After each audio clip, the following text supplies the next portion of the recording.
All right, welcome back. It's the next day already. And here we are continuing with our talk of ethnicity, looking at conflicts and then ethnic cleansing. All right, so to begin, to get your mind thinking about this, I'll ask you a couple of questions. Well, one, right now, think to yourself if you're with somebody who feels like being a student, great. But share five things that you cannot stand, that people, five things that people do that you cannot stand, meaning they annoy you or they do something that makes you dislike them. Just general things that people do. And just kind of keep that in your head. Don't share them. I don't want to know. I may do some of them. So let's just to get you thinking. All right. Now, we talked yesterday about ethnicities and about nationalities and how they're different and from whence they originate and how they get to be where they are, how they get to be what they are. Um, Ethnicity and race are distinct from nationality. And again, nationality is the common term used to describe people. So Americans is a nationality, French is a nationality. They share, for lack of a better term, Frenchness. They share Frenchness. There are cultural things that make them not ostensibly, they make them French. There are certain values, certain traits, certain um, mores that lead to the idea of belonging to a group. Okay. Um, Nationality, which is different than in another way of looking at it, is a legal attachment or an allegiance to a country. Okay. So to be part of America is more than, technically speaking, sharing, baseball, apple pie, whatever. Voting are things that Americans do to having a passport makes you officially and technically an American or German or Laotian or a Nigerian because the passport says you are those people.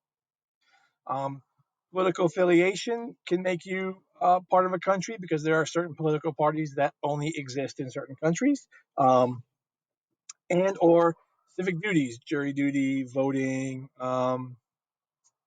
things like that. Now, a couple of things that are kind of important. One, ethnicity and nationality, as it says, are similar since they both share values that they both to be part of an ethnicity means you share values with people and collectively you see yourselves as such, and to be part of a nation is the same thing, slightly nuanced, and we'll get into that in the second half of ethnicity today and then carry it on into nation building tomorrow. All right, so here we go. I always do that. So how do you think nationality, ethnicity, and race are distinguished in the United States? Yes. Answer the question. Don't worry about answering it on paper. Just think about it. How do we distinguish nationality, ethnicity, and race? We talked about some of this yesterday in our last section about what it means to be part of a race and how the government sees race or ethnicity. But how else might our country distinguish those things? All right. Well, these are ethnicities and nationalities in the UK, and these can kind of help you figure out how we in America do this. In the United Kingdom, remember the United Kingdom is made up of, let me move me out of the way, it is made up of England, Wales, Scotland, and Northern Ireland, with the Republic of Ireland being its um, own state. Um, English are English descendants who came from Germanic tribes who crossed the North Sea and invaded the country in the 5th century. So again, the people who we think are English and who the English say are English aren't natively English. Again, going back to the last unit, what language family, what branch is English? Look at the box. Welsh are Celtic people conquered by England in 1282. They were formally united with England through the Act of Union in 1536. The Act of Union if memory serves correct, united all of the UK. Um, Welsh laws were abolished, and then Wales became a local government unit. Uh, the Scots were former Celtic people who had been an independent country for more than 700 years until 1603, when Scotland, King James VI, also King James I of England. Uh, when you're the king of both places, you can make them both yours, and he did. We did the same thing with England did the same thing with France. And then the Act of Union in 1707 formally merged the two governments. Scotland was allowed some local autonomy, especially when you look at its educational policies and some of its own laws that were unique to Scotland. Also worth noting that over the last 20 years, there's been a call for Scotland to leave Great Britain and the United Kingdom because, well, Scotland found that one thing that makes all countries want to be their own country. That's right, oil. Um, the fear is they don't have enough of it to be self-sufficient for very long. And then the Irish were Celtic people who were ruled by England until the 20th century, when most of the island became independent, the northern portion, and we spoke about the northern portion in the last unit. Um, the northern portion remains part of the UK. They were ruled by England, and then England had people from Scotland and people from England move there and kind of make it more English, make it less Irish. There's a line from Braveheart where the king said the problem with the problem with Scotland is it's full of Scots, but in Ireland there was talk of killing them all. They just couldn't afford it, so if they couldn't bleed them out, they would breed them out. So the idea was to have lots of English and Scottish people settle there, and then have excuse me, and then have fewer and fewer Catholics and push them out. And they did. They pushed them out from all the good land, and not until the 1920s does the Republic of Ireland come independent. And again, does the UK contain one nationality, or does it contain four nationalities? And that goes into how you define a nation. If the Welsh see themselves as British, then it would be up to the Welsh to say they're part of that. But that's just one way of looking at it. And again, using this idea of having multiple ethnic groups and multiple nationalities, people who see themselves tied to a specific place, how does that make, how does it, going back to the previous slide, how do we reconcile this stuff in America? All right. Once established, you must hold loyalty of its citizens to survive. So for nationalism to survive, you have to keep the people in. The buy-in has to go, has to remain, has to remain, has to remain. You have to do everything in your power to perpetuate and to promote and to make it seem like being an American is the thing to be and everyone should be like us. Nationalism is different than patriotism. Patriotism is, yes, I love my country. Nationalism is, I love my country and you all should too, because you should all want to be like us. Remember, ism is a belief, so it's the belief in your nation above all others. You promote, the Pledge of Allegiance is a way to keep us together. Sporting events, the fact that we have an education system where we're all basically taught the same thing.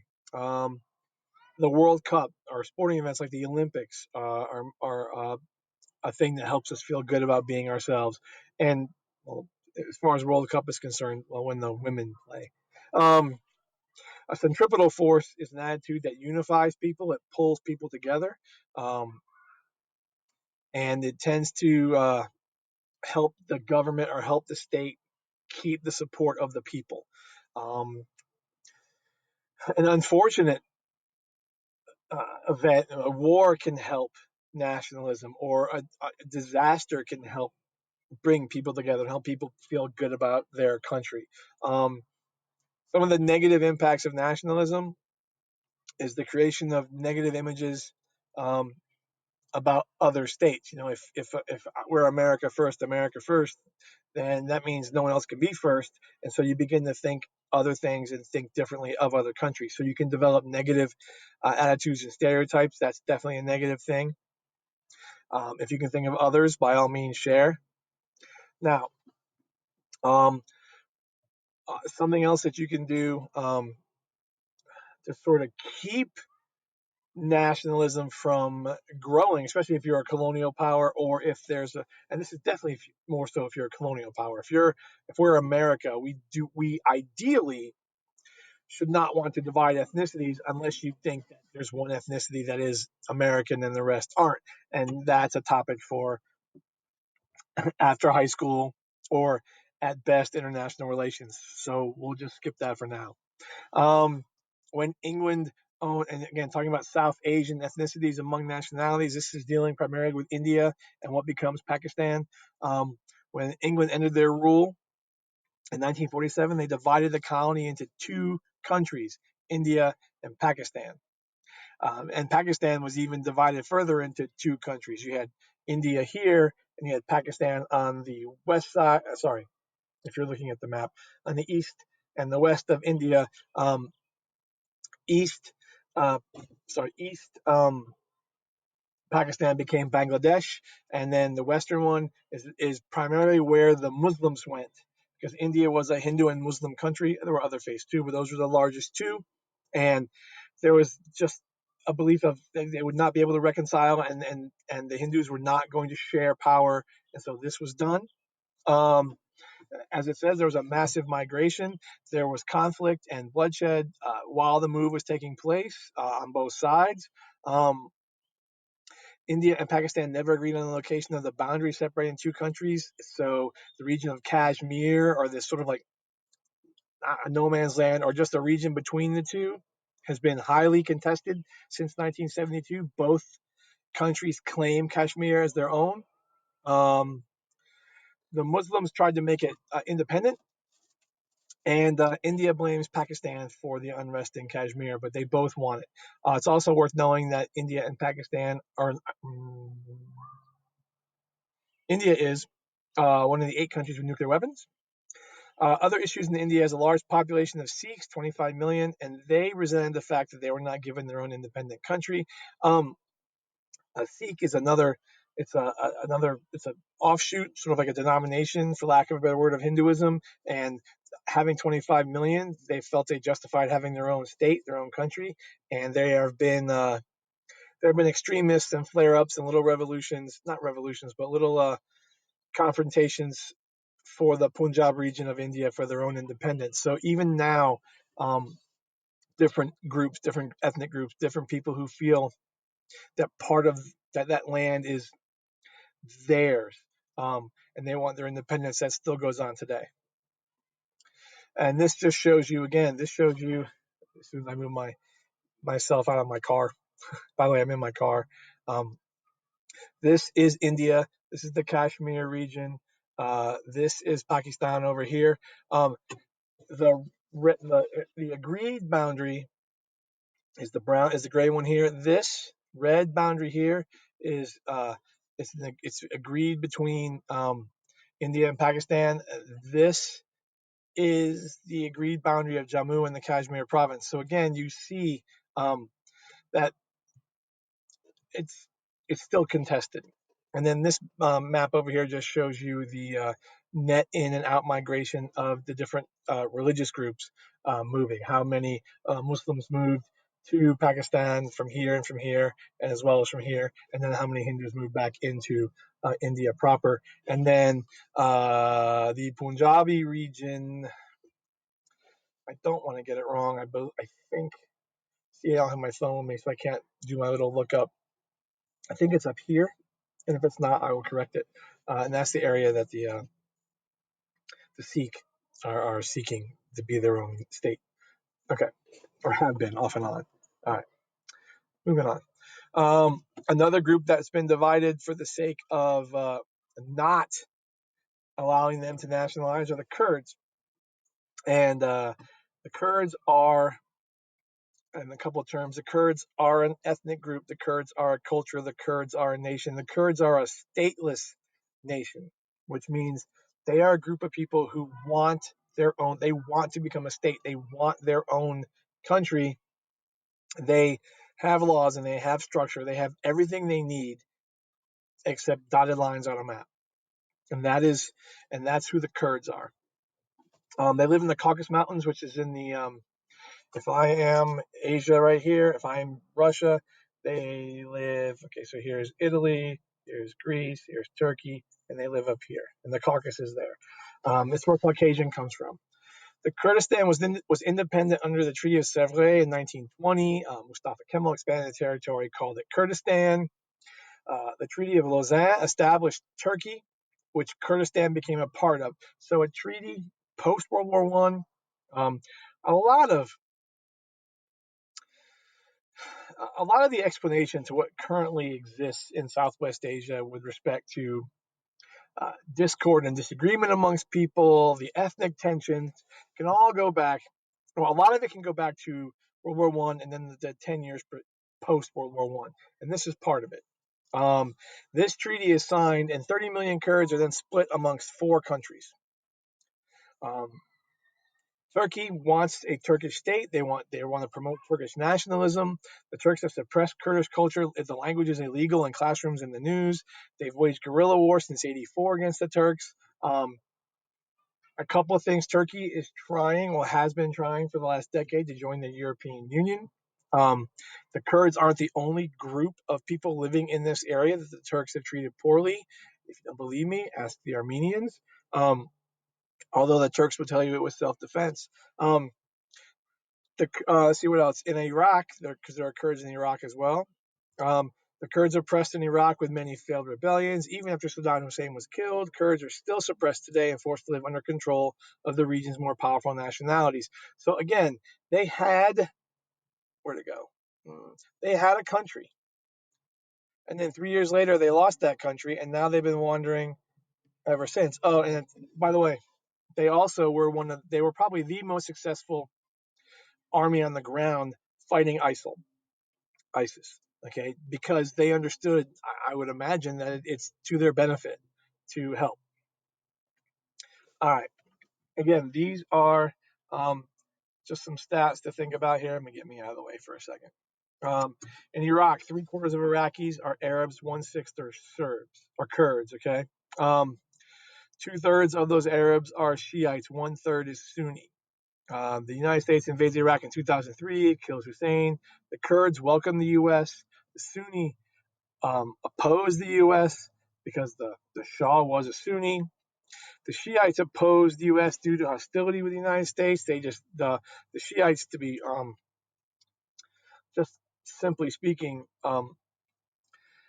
just have a different view of Islam, and some of their views are different than the Sunni views, and some are more conservative than others. But they had issue with the United States going back. Ethnicities, I can't tell that part. In Iran, is majority of Persian. The largest ethnic group there is Shiite, believed to be descendants of the Indo-European tribe that migrated from Central Asia to Iran.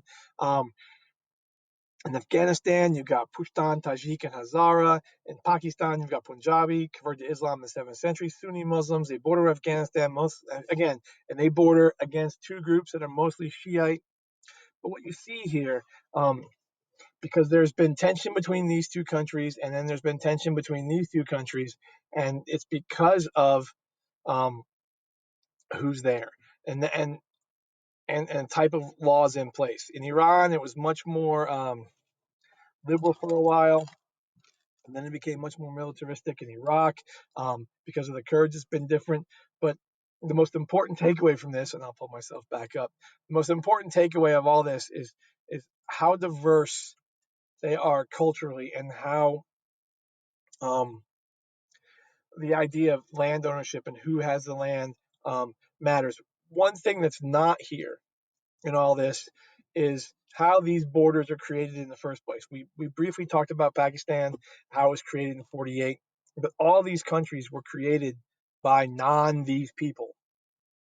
Okay, these borders are called superimposed borders, and again, that's next unit too. But they're just drawn same way Africa was carved up. Those aren't the naturally occurring borders of those countries.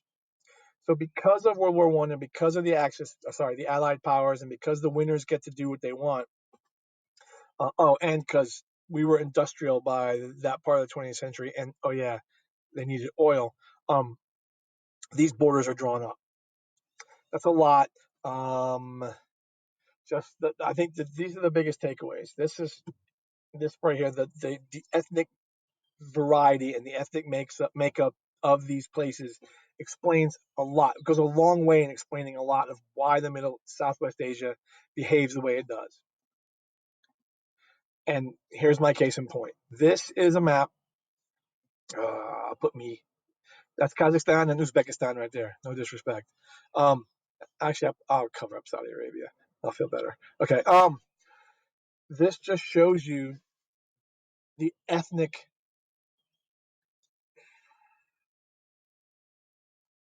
kaleidoscope that is Southwest Asia. Russia, there's Georgia, Armenia, Azerbaijan, there's Iran, there's Iraq, uh, Kuwait, Qatar, Afghanistan is multi-ethnic, Pakistan is multi-ethnic. So I mean, you see, um, it's a little. I mean, obviously, you have like these are Persians, and then amongst the Persians, you have your Shiite Arabs, and then you have the Azari and other things. But these different ethnicities and these different ethnicities come with slightly different languages and vocabularies and slightly different cultures and slightly different value. I mean, all it's just slightly different, slightly different. And for the longest time, if you study this history, these were Bedouins, these were traders, these were not groups that wanted borders and countries. I mean, yes, there were various Muslim empires beginning, after Muhammad, but these different groups or tribes or families um, were fine apparently this way, and getting these different groups to live in a border, to have to coalesce around one government. Right? How do you choose that government? You go back to the previous unit. Like, how do you choose? It is probably much easier to choose a language to govern than to choose a culture to get other people to buy into. And this is part of the reason for the dynamic of this part of the world. And it's not the only one. This is ethnic diversity in Sri Lanka. Sri Lanka is a little tear-shaped island off the coast of India. It's also a little fun 80s nugget where Duran Duran filmed some of their most popular videos. Anyway, 19 million people, three ethnicities, Sinhalese, Tamil, and the Moors. The Moors are old Muslims. They actually made it all the way to Spain, up into France, and then they were finally defeated. Um, there was a war between the Sinhalese and the Tamil Tigers, went on for 26 years. The Sinhalese are 74% of the population. The Tamil are 16% of the population. Um, they're Hindu. The Sinhalese are Buddhists. And then the Moors are ethnic Arabs. They are traders from Southwest Asia. They are Islamic, and they speak either language. The Tamils speak a language in the Dravidian family, and the Sinhalese speak an Indo-European language in the Indo-Iranian branch. So two different languages, which is going to make laws and communication a struggle and coming together a struggle. The Moors wisely can speak both languages, and when you consider where they are, not a bad idea. I just wonder how this happened, just fundamentally how that happened. And what's the term for that little ethnic group right there? What would you call that? Anybody? If you said enclave, very good. All right. Now, more answers from the Sinhalese versus the Tamils. This dispute is 2,000 years ago, but the Europeans kept it down. Remember, India was English. Before it was English, it was French. Uh, and that was one of the things that England won after what America calls the French and Indian War, what the rest of the world calls the 9 Years' War. And it was arguably the First World War because it was fought all the way over there. And remember, when you lose your stuff. So France lost India. Excuse me. The Sinhalese dominate the government since 1948. The Tamil rebelled. They were defeated. Tamils fear that the future of Sri Lanka as a multinational state is jeopardized. Um, Again, in 56, Buddhism becomes the official religion and Sinhala the official language. So now you have to learn these languages to do business. Remember, an official language is the language of the government, it's the language of the law, street signs, whatever. And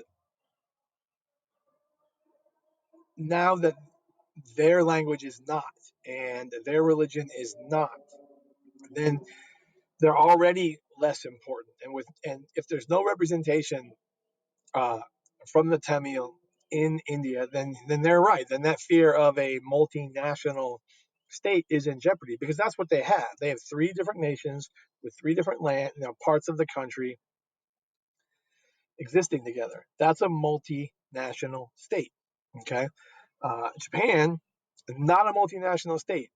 Most of Japan, Japanese. There are others too. All right. Now, is there any hope for resolution? Why not? That's an excellent thing to talk about. Again, the biggest issue and the biggest problem is this. There's so many more Sinhalese that you would think with numbers that large that they'd be okay saying, okay, you know what, you can have a little bit of say. I mean, we have so much more. You can have a little bit of say, but they don't, so far as I know. All right. Now, if the tension grows and if the smaller group becomes a problem, whether a political problem or a military problem or an economic problem, or it can devolve and end up in this thing, which is ethnic cleansing and genocide, and they're not necessarily the same thing. Ethnic cleansing can be a genocide, um, but it doesn't have to be, and it's still ethnic cleansing. I'll explain. Here we go. Now, ethnic cleansing. Ethnic cleansing is the process, I can cover it down here because there's no arrows, is the process where a more powerful ethnic group forcibly, this is forced migration, forcibly removes a less powerful group in order to create an ethnically homogeneous region. In other words, if I want,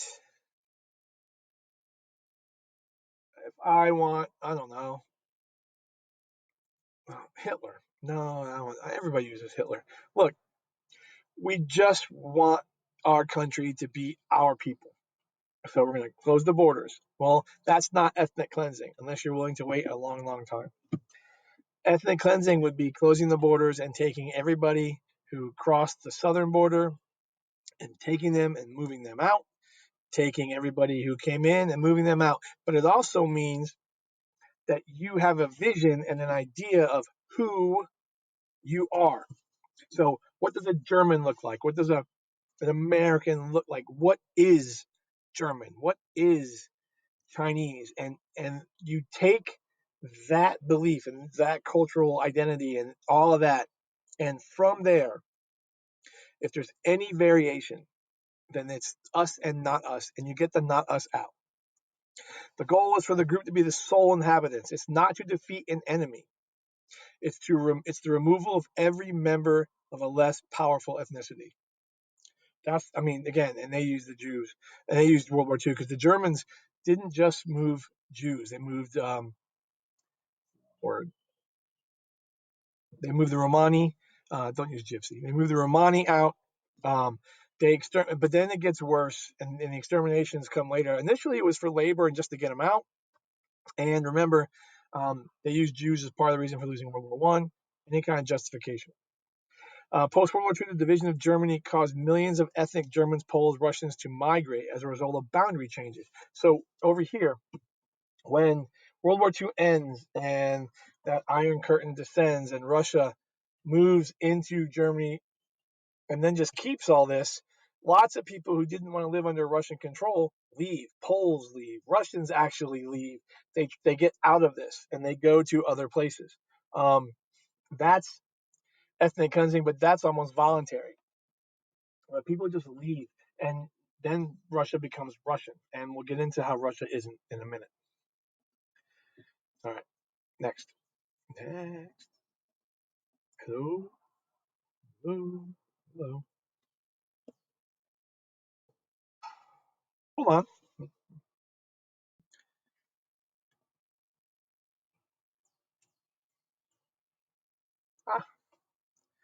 Ah, oh, buffer.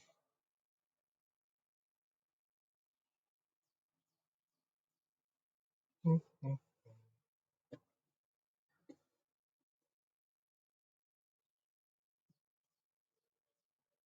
No, no, I'm not finished. I'm buffering. Oh, are you finishing? You're like trimming it? No, I'm buffering. That's my son. All right, trying to buffer. We gotta get to Bosnia here shortly, because that's Bosnia is like the queen mother of ethnic cleansing. Yugoslavia falling apart. That's like, ah, that's the goat of devolution. That's the. I mean, come on, they even got their own term. They got balkanization. All right, I went way far. Let's go back. Keep going. Am I here? It'd be great if I'm there. All right. Well, this is annoying. You know what we're gonna do? We're gonna go for a walk.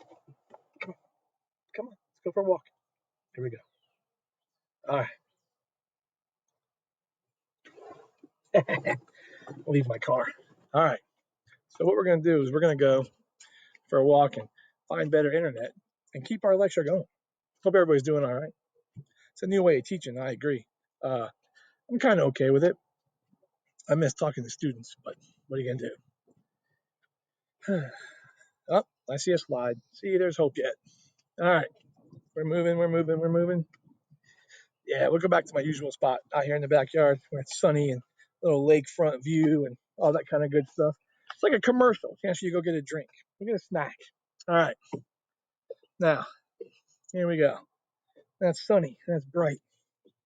That's too bright. All right, and just like that, we're here. Okay.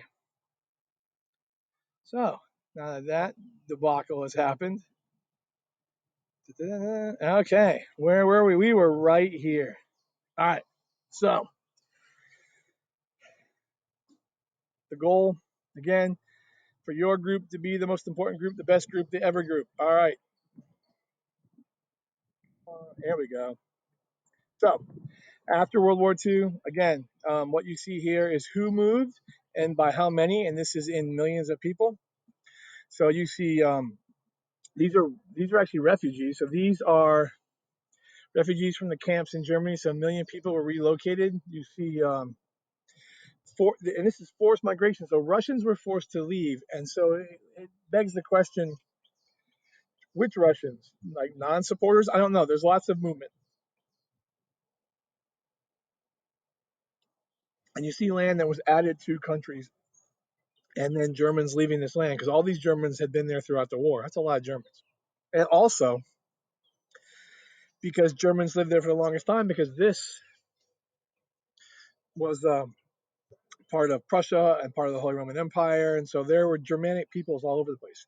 All right, so this happens after World War II, and you start getting people wanting to make their countries their countries. Um, and now the Balkans. Oh, what fun! Okay, so the Balkans. The blue lines was the extent of the Ottoman Empire. And again, you can see different countries were different at different levels of independence. Serbia, for one time, was briefly independent. There's the Ottoman Empire in 1908. Bulgaria became independent in 1908. This land up here was all part of the Austro-Hungarian Empire, so they lost their independence. But within there, you see different groups. You see Austria, Hungary, Romania. You see Bulgaria, Serbia, Montenegro, Kosovo, Macedonia, Albania, Greece, in the Turkey, part of the Ottoman Empire, Slovenia, all these different places were different cultures, different ethnic groups, different nations, and throughout various times were absorbed into empires or other countries or other kingdoms. Ethnic cleansing within Europe has occurred in portions, that should be portions, of the former Yugoslavia. The red borders there uh, is Yugoslavia. And Yugoslavia is created, as you can see, in 1946. Yugoslavia is a Cold War, post-World War II creation. Um, Ethnic cleansing in part of Yugoslavia is a very complex pattern of it's a very ethnically diverse peninsula, the Balkan Peninsula. This area right here, wait, no, not with Austria-Hungary, but this area right here is a very, very, very diverse uh, country culturally, and which you guys now know encompasses a lot of different things. The Balkans are Albania, the Balkans are Bulgaria, Greece, Romania, all of this region, Croatia, all this are the Balkans. Um, in June 1914, heir to the throne of Austria. Okay, as you know, Archduke Franz Ferdinand was assassinated in Sarajevo by the Serbs, and it was a Serb group called the Black Hand that wanted independence, and so they shot him. And this starts the wheel rolling that leads to the inevitable beginning of World War One.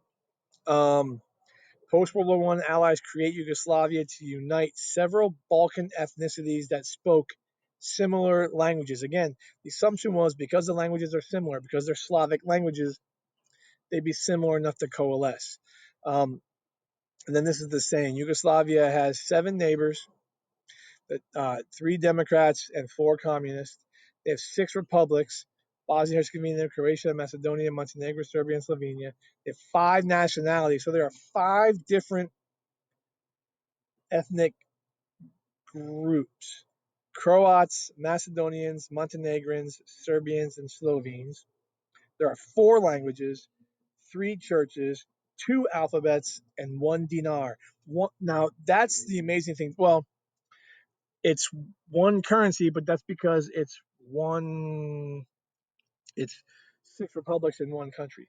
But this is multi-ethnic Yugoslavia, and this is what's around it. You have democratic states around it, you have communist states around it, and it's also worth knowing that this is post World War One, so that's not going to be democratic for very long.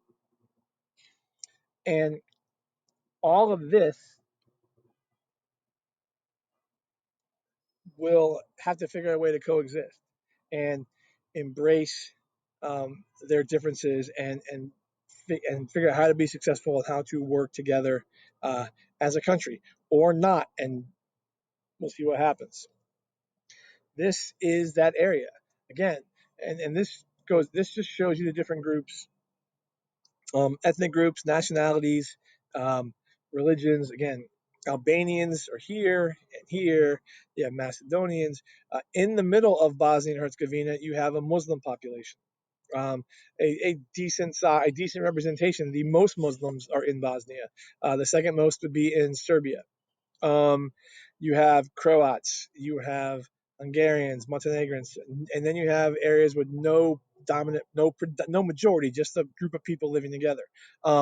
Another thing to pay attention to, especially when you look at the Muslim question, is where they are relative to each other. Um, and going back to our original topic today in this note about ethnic cleansing, if you're trying to create like Slovenia, I think would have a very easy job becoming Slovenia. Croatia, slightly less, but again, if Croats and Serbs are Christian, then it shouldn't be a problem. We'll find out. All right. Now, continuing in the Balkans because it's such an important thing. It's very complex, great unrest. Again, there's how do you get all these people to coalesce and work together? Younger people began to identify themselves as Yugoslavian. So what you get over time is people who were born into Yugoslavia. And this, if you haven't watched that documentary yet, and if you haven't gotten the document, or if you've never seen the documentary Once Brothers, you can kind of see the origins of all this. Um, if you were in your 30s or 40s or 50s at the end of World War One, you were Serbian, you were Montenegrin. If your grandchildren they're going to see themselves as Yugoslavian because that's what they know. Tito is the leader of Yugoslavia for most of the time, post World War II. He dies, and the ethnic tensions start to resurface. In fact, it was Tito's kind of heavy-handedness that kept this country running because because briefly, well, before he died, um, where is it? Sarajevo actually hosted the Winter Olympics. Um, and then he dies in the 80s, and then we get to the 90s, and then it's just not pleasant. Um, there is a very good but long documentary about the the disintegration of Yugoslavia, the devolution of Yugoslavia, and each episode focuses on each individual place and how they went about achieving independence. And it's long, but it's really, really good, especially when you get to this one and this one. Independent countries of Bosnia, Croatia, Macedonia, Slovenia, and Serbia. They as soon as Tito dies, they all try and become independent. And when you do that, there are other groups in your country that you've got to, other ethnic groups, other cultures that you have to figure out how to work with. Ethnicity started fighting over boundaries, and then other nationalities that were not recognized wanted to be recognized, and that leads to problems. Yugoslavia so wishes it could have been like Czechoslovakia. Um, Czechoslovakia, when uh, when the Soviet Union gave Czechoslovakia its autonomy back, you had Slovaks and you had Czechs, and they said, "Are you good? Yeah. Are you good? Yeah." And they split. Um, and that just kind of worked. But again, you'd have to look at the geography, and I think it's safe to assume that if if Czechoslovakia had looked like this, it would not have been that nice of a split. But it worked out fine. All right, so whoops, no, oh, no, no, no, no, no, no, no, no, no, no, no. Okay, so we have tensions, and we have different nationalities in our countries, and now we've got to get to work, and we've got to make our countries usness. So, how to ethnically cleanse 101. How do you undergo ethnic cleansing? One, you move a large amount of military equipment and personnel into a village that has no strategic value. Two, you round up all the people in the village, you separate the men, women, and children, place the men in detention camps, or you kill all the men. Three, you force the rest of the people to leave the village. March them in a convoy to a place outside the territory being ethnically cleansed. Step four, destroy the village. You've removed the people, but you haven't killed all of them, so it's not genocide. Now, typically, you would ask yourself, and it begs the question, why here? Why do you think? Why would you amass all that military and spend that kind of money for a place that has no strategic value? What's the reason for doing that? I'm asking. It's a really cool question. Thoughts, comments? Share them. I'm dying for someone to share something. All right. So that's 101. And by the way, this is the Darfur region in Sudan. Darfur is the western part of the country of Sudan proper, not South Sudan, of Sudan. All right. First, after the breakup of Yugoslavia, Bosnia was 48% Bosnian Muslim, 37% Serbian, 14% Croat. Bosnian Muslims were considered an ethnicity, not a nationality. So what that means is the Muslims there are just an ethnic group of people, but they have no say politically. They aren't seen as a political unit. So what that allows the Bosnians to do, excuse me, that allows the Serbians to do is make this their own place, or allows the Serbians to think that they can add that to it. Okay, so Bosnian Serbs and Croats fought to unite portions of the republic they inhabited with Serbia and Croatia, respectively. To strengthen their case of breaking away from Bosnia, Serbs and Croats engaged in ethnic cleansing of Bosnian Muslims. So, in an effort to go their own separate ways and to acquire more land by doing so, Croats and Serbs attacked Bosnian Muslims. Okay, and this ensured that the area did not merely have a majority of Bosnian Serbs and Bosnian Croats, but were ethnically homogenous, therefore better candidates for union. They wanted to be, if they were going to come back together, they want those people who wanted Yugoslavia to come back. They wanted it to be an ethnically homogenous Yugoslavia, and the only way to do that was to get rid of the Muslims. This allowed Bosnian Serbs to create one continuous area of Bosnia Serb dominated instead of several discontinued areas. Again, it allowed for it to become one naturalized state. In 96, leaders of various ethnics divided Bosnia into three regions, one each dominated by Croats, Muslims, and Serbs. Notice this is 1996. This is after a decade almost of fighting. Um, Croats and Muslims combined with cooperation, so you get Bosnia and Herzegovina. The Serbs completely independent. That's Serbia. The success of ethnic cleansing allowed Serbs to occupy half of the country, even though they only have 1/3 of the population. Again, by removing the Muslims, um, they are able to get more land. And again, because um, ethnic Bosnian and ethnic Serbs, or Serbs and Croats, are seen as closer to the same kind of people, they were able to work together enough, and that's a very poor explanation, but this is the simplest way I've ever seen it explained, and I'm all for it because if you can explain the Balkans, you can solve the energy crisis, probably cure Corona. After the breakup of Yugoslavia, Serbia remained a multi-ethnic country. The province of Kosovo was 90% Albanian. They were given um, administrative autonomy and they were given an identity. So when Yugoslavia fell apart, the Albanians were recognized as a nation, as a national group. Um, Serbia had historical claims to Kosovo. They say that they fought the battle in Kosovo against the Ottoman Empire. They lost it, but a battle was fought there, so they feel it's theirs. Um, Serbia was given control of Kosovo when Yugoslavia was created. Okay, so what you have is you have an Albanian enclave, you have a nation inside a nation, um, and when Yugoslavia falls apart, Serbia sees another opportunity to ethnically cleanse Albania.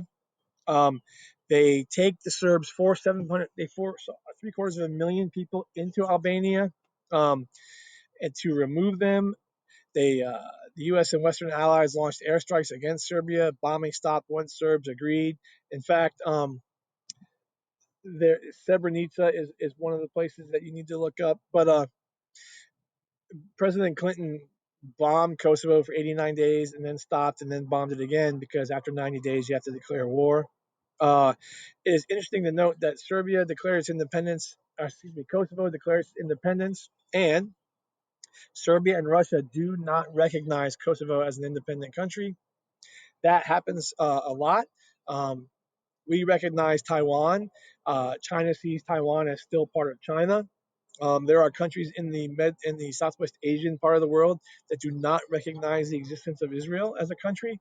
The entire world does not have to recognize a country for it to exist. It just has to be recognized by some. And since Kosovo is recognized by others, then they exist. And then this just shows you where the people were and civilians. This just shows you a village in Kosovo. Now, balkanization is a term that comes out of this. Remember, shun is the act of, so it's the act of balkanizing. Balkanized is a small geographic area that could not successfully be organized into one or more stable states because it is inhabited by many ethnicities with complex, long-standing antagonisms toward each other. It's just too different to work itself out. That's something that is balkanized. Balkanization is so balkanized means it can never happen. Balkanization means it has happened, but the ethnic differences are so great that they lead to conflict, and the country just devolves. It falls apart. It balkanizes. Um, and these conflicts and the threat to the world. So this leads to World War One. After the fall of communism, the Balkans have once again become Balkanized. Um, will U.S. and Europe and Russia be joining the conflict again? No, they're not in the Balkans. I don't think. Ethnic homogeneity may be the price of peace in areas that were once multi-ethnic. In other words, the only way, some people argue that the only way for there to be peace in that part of the world or in any part of the world that is multi-ethnic is to separate the ethnicities into separate homogenous camps. And although the country won't be the same and it'll look different, because depending upon how you break it up, um, it would make it a more peaceful situation because you would hopefully equitably distribute the resources, the wealth, and the land. The issue is, and the biggest challenge with this is there are going to be certain areas that hold cultural value, like that part of Kosovo that the Serbs say is part of theirs, or that bridge that was blown up. That's a very important bridge in um, in Serbian in the history of Yugoslavia because of the events that have taken place throughout the centuries on that bridge or over that bridge. So it's a big deal. Um, Ethnic cleansing in sub-Saharan Africa. Some places ethnic competition has led to even more extreme actions than ethnic cleansing, and the more extreme actions are genocide. Genocide is just that. It is the act of purposely, your goal is to remove an ethnic group from the face of the earth, to get rid of them.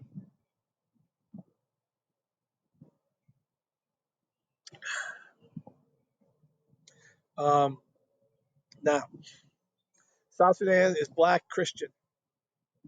Um, they resisted government attempts to convert the country from multi-ethnic to one nationality tied to Muslim traditions. Um, the northern part of Sudan is Muslim, the southern part is Christian. They wanted it to be multi-ethnic. Um, ended with South Sudan basically becoming an independent state in 2011, and now they're just fighting about the boundaries. So for 22 years, they fought over this idea. Darfur is the western region of Sudan. They were black Africans that launched a rebellion. Arabs, the Janjaweed, with the support of the Sudanese government, crushed the Darfur black population, killed 480,000 of them, put 2.8 million in camps. Um, the treatment of the Darfuris was considered genocide, and war crimes have been filed against the Sudanese leaders. The Eastern Front fought the Sudanese government forces with support of Eritrea, and again, the issue was disbursement of profits from oil. Here's the thing: Northern Sudan, um, has access to water eventually. South Sudan has oil, but now you got to get to the oil's got to get out of the country. So that's where they are now. This is Arab, Muslim, and Christians fighting over, um, again, rights and the voice. And what's interesting about this situation is that the Christians just wanted to be able just to maintain their multi-ethnic state. They weren't asking for it. They weren't on a crusade to convert. They just wanted to be able to work it out, and it didn't happen. And so eventually, after 26 years, um, they're given, well, after 32 years, because it took until 2011, they're given their own state. And this is Sudan, and that's the Darfur region. These are the Janjaweed, um, and that's just the Darfuri people. And then here's your South Sudan, roughly speaking. Ethiopia and Eritrea are other places where genocide's taking place. By the way, side note, uh, Hitler and the Germans practiced some of their techniques in Namibia in the 1930s before they mastered their techniques against the Jews in World War II. Mogadishu is the home of Black Hawk Down, but again, you see different ethnic groups and different cultures here in different regions like Puntland and Gamdog. These are all different regions.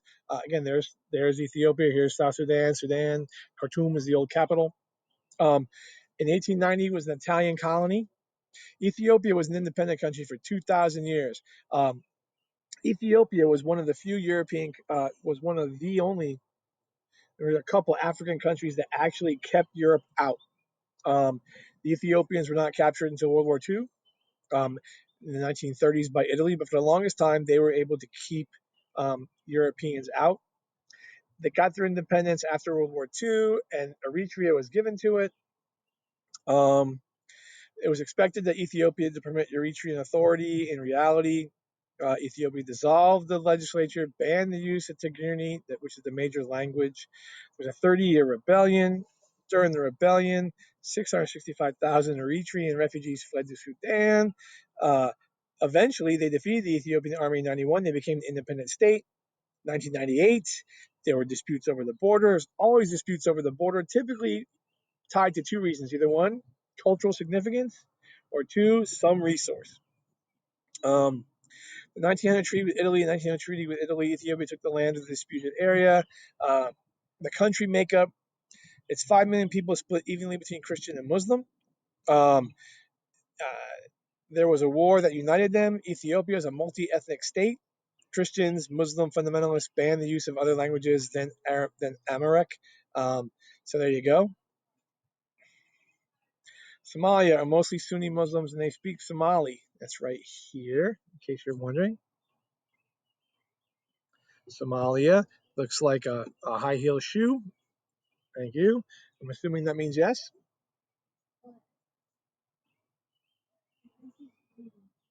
What? Oh, okay. Yes. No. Okay. So there are 9 million inhabitants, are divided among several ethnic groups known as clans, and they further divide into subclans. Again, this is sort of analogous to the struggles in Southwest Asia. You have different groups who are fine amongst themselves. A dictatorship collapsed, clans and subclans claimed control over portions of the country.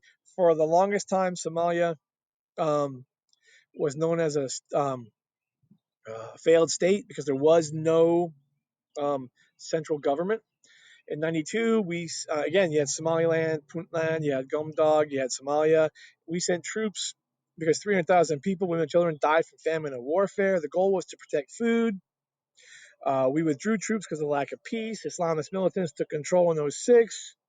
Um, Eritrea was on the Islamic side, and Ethiopia and U.S. was against them.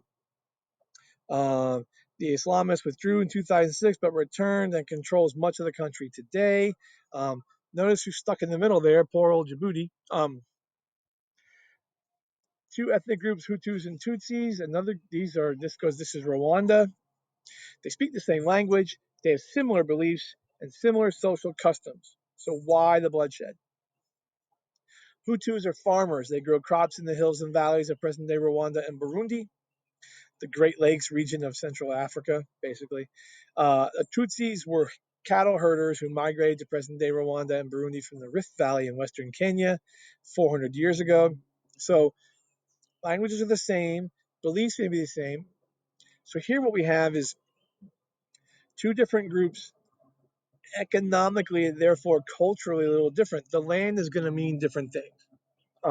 One group, if you're a cattle herder, you need to be able to move the herd, whereas a farmer needs their land here and they need to keep animals from eating their crops. But that's not the whole story.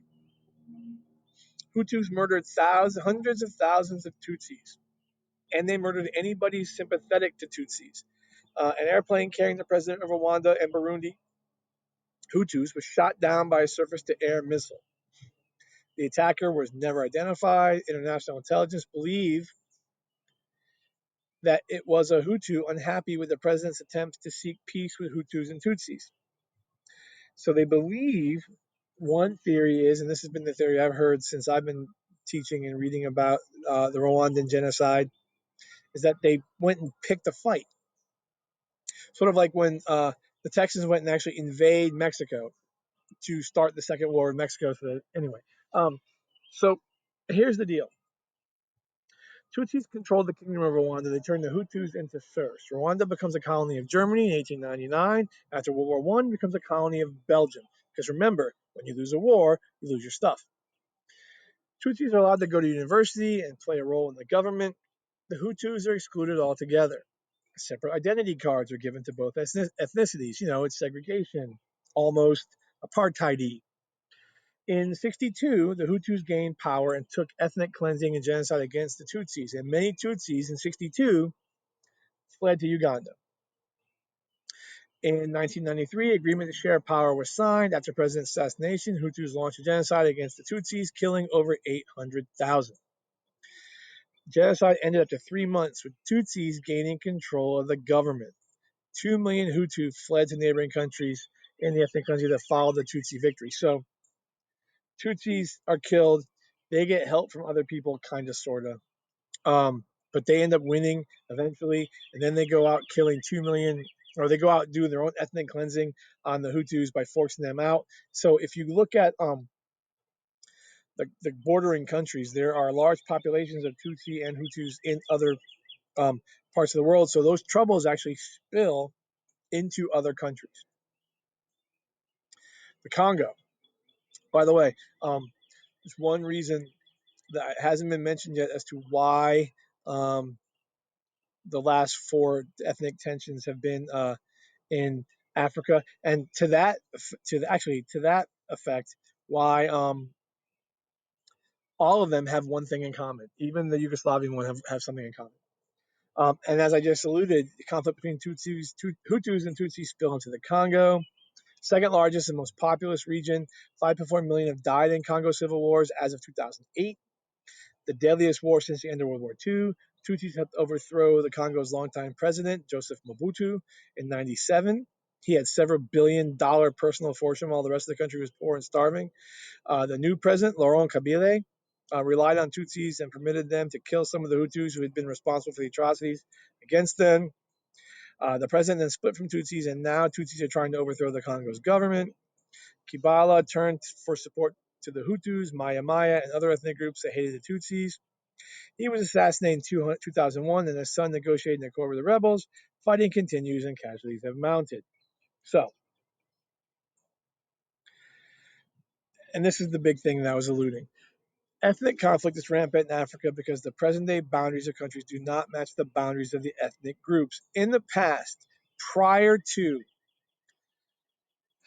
the land grab of Africa, if there was a dispute between clans or tribes, I hate using those words, they could leave. There was not a border. It was fluid. They could deal with things. European countries, these are called superimposed borders. These are not naturally occurring. These are not natural borders. Um, they just carved it up based on this looks nice, or this resource, or that resource, or theirs is bigger than mine, or whatever stupid reason they had. The Africans, none of the Africans were involved in the I can't remember the name of it now, the Berlin Conference. Um, Traditionally, the most important unit of African society was the tribe rather than the independent states with political and economic self-determination. There were several thousand ethnicities with a common sense of language, religion, and social customs. There was enough unity that the differences didn't matter. When the European colonies became independent, the boundaries matched what was created. They did not revert to previous boundaries. So you had tribes that were divided across, you had one group that's divided across two borders. You could have, I don't know this, but you could have one ethnic group here. And because of the borders, you gotta have paperwork. Or you would have groups that never got along, and because of the borders, and because now that the control of the occupier is there, now they've got to figure out how to get along with each other. So both of these things are a recipe for not goodness. And if you think, and that finishes ethnicity, but if you go back to Yugoslavia again, part of the Holy Roman Empire, part of the Ottoman Empire, or parts of it.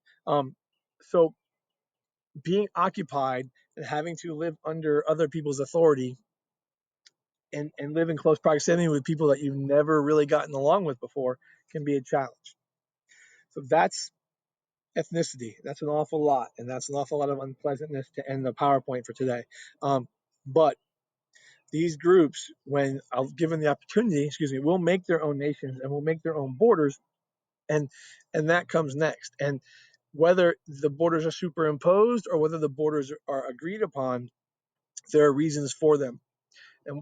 And ultimately, the biggest reason for these places being countries is because, well, not Africa, but European or America is because there was enough sense of self and oneness and belongingness and organization that we are ready to become our own state, and that's where we're going to go. So we're going to look at becoming a state in our next unit, which will be tomorrow. So thanks for listening today. That was an awful lot. Thanks for taking a tour. Sorry for the internet outside here. I hope you're all doing well. Stay safe. I'll see you later.